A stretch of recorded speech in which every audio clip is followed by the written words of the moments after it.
আসসালামাইকুম রেসিপির ভ্রমণ চ্যানেলে আপনাদের স্বাগতম। আজকে আমি আপনাদের জন্য নিয়ে এসেছি ছোট আলু দিয়ে কিভাবে মাছের লেজ এবং থুতনি পুরপুরি করে সেই রান্নাটি। অনেকে মাছের লেজ এবং থুতনি খেতে চায় না, এগুলো অনেক দিন ফ্রিজে রেখে দেয়। আমার এভাবে রান্না করে খেয়ে দেখতে পারেন, আপনাদের অবশ্যই ভালো লাগবে। আমার রান্না যদি ভালো লাগে অবশ্যই চ্যানেল সাবস্ক্রাইব করবেন এবং পাশে থাকা বেল আইকনটি টিপে দিবেন, পারলে লাইক কমেন্ট শেয়ার করে দিবেন। দেখুন আমি মাছগুলো ভেজে নিয়েছি। কম বেশি মাছ ভাজা সবাই জানেন। আমি হলুদ, লবণ এবং মরিচের গুঁড়ো দিয়ে মাছগুলো হালকা তেল দিয়ে ভেজে নিয়েছি। এবার যে তেলে মাছটি ভেজে রেখেছিলাম ঠিক সেই তেলেই আমি অল্প পরিমাণে তেল দিয়ে এখানে পেঁয়াজ কুচি দিয়ে দিয়েছি। পেঁয়াজটা আমার ব্রাউন হওয়া পর্যন্ত আমি এটাকে একটু নেড়ে চেড়ে ব্রাউন কালার করে নেব। পেঁয়াজটা যখন আমার ব্রাউন কালার হয়ে আসবে তখন আমি এর মধ্যে লবণ দিয়ে দিব। লবণটা পর্যাপ্ত পরিমাণে দিব। এখানে আমি ছোট আলু, টমেটো, বেগুন দিয়ে মাছটাকে মূলত পুরপুরি করেছি, যেটা গ্রাম বাংলার এক ঐতিহ্যবাহী খাবার। এইভাবে রান্না করলে চেটেপুটে সব ভাত খেতে ইচ্ছে করে। আপনারা অবশ্যই বাসায় এভাবে ট্রাই করবেন। দেখুন আমার লবণ দিয়ে পেঁয়াজটা হালকা একটু ব্রাউন করে ভাজা হয়ে গিয়েছে। এবার আমি বাটা মশলা দিয়ে দিচ্ছি।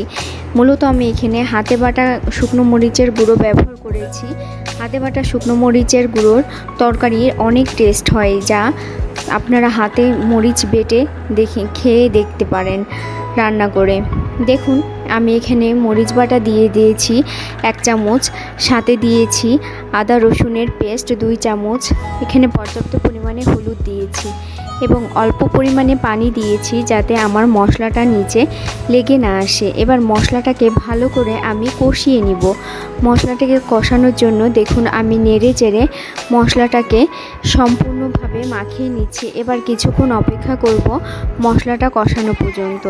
আমার মশলাটা যখন কষানো হয়ে আসবে দেখবেন এর মধ্যে থেকে কিছুটা তেল উপরে ভেসে উঠেছে। দেখুন আমার মশলা কষানো হয়ে গিয়েছে।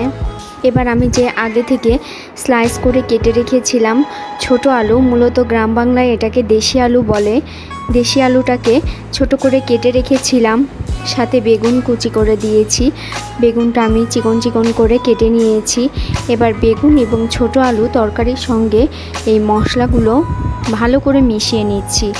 ভালো করে মেশানো হয়ে গেলে আমি নেড়ে চেড়ে এটা ঢাকনা দিয়ে ঢেকে দেব। এখানে আমি এখন কোনো পানি ব্যবহার করব না। ঢাকনা দিয়ে ঢেকে কিছুক্ষণ কষিয়ে নিব। যখন আমার তরকারিটা নিচে হালকা লেগে আসবে তখন আমি ঢাকনাটা চেড়ে, দেখুন আমি আপনাদেরকে দেখাচ্ছি এভাবে আমি কিছুক্ষণ ঢাকনা দিয়ে ঢেকে রান্না করেছি এবং ঢাকনা দিয়ে রান্না করার পরে আমি ঢাকনাটা তুলে নিয়েছি। দেখুন আমার তরকারিটার কিছুটা পানি বেরিয়ে হয়ে এসে তরকারিটা কষানো হয়ে গিয়েছে। এবার আমি যে টমেটো কেটে রেখেছিলাম সেই টমেটোগুলো এর মধ্যে দিয়ে দিয়েছি। মূলত এখানে আধা পাকা টমেটো দিয়েছি, একেবারে কাঁচাও না একেবারে পাকাও না, মূলত কাঁচা পাকা মিশ। সেই টমেটোগুলো দিয়েছি, দিয়ে নেড়ে চেড়ে ভালো করে এর সঙ্গে মিশিয়ে নিচ্ছি। যখন নেড়ে চেড়ে ভালো করে এর সঙ্গে মেশানো হয়ে যাবে এবং বুঝবো যে আমার আলুগুলো প্রায় সেদ্ধ হয়ে এসেছে, আমি কিন্তু পানি ছাড়া এতক্ষণ পর্যন্ত কষাচ্ছি। এখন পর্যন্ত আমি এখানে কোনো পানি অ্যাড করিনি। এখন যখন আমার কষানো হয়ে যাবে এবং আলুগুলো প্রায় সেদ্ধ হয়ে আসবে, সেদ্ধ হওয়ার পরে এতে আমি হালকা পরিমাণে পানি দেব, মূলত মাছটা যাতে এর সঙ্গে মাখো মাখো হয়ে আসে যে কারণে। এখানে দেখুন আমার টমেটোগুলো নেড়ে চেড়ে ভালো করে কষানো হয়ে গিয়েছে এই আলু বেগুনের সঙ্গে। এবার আমি এখানে কিছু পানি অ্যাড করে দিলাম।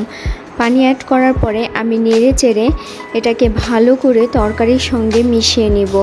যখন আমার পানিটা ভালো করে তরকারির সঙ্গে মিশে যাবে ঠিক এ পর্যায়ে যে মাছগুলো ভেজে রেখেছিলাম সে ভাজা মাছগুলো উপরে ছড়িয়ে দিয়ে দিব এবং ঢাকনা দিয়ে ঢেকে মূলত 15 থেকে 20 মিনিট ধরে রান্না করব, যতক্ষণ না আমার পানিটা শুকিয়ে আসে। যখন আমার পানিটা শুকিয়ে আসবে তখন দেখবেন এর উপর থেকে একটা ফ্লেভার বের হচ্ছে এবং এটা পুরপুরি ধরনের হয়ে গিয়েছে।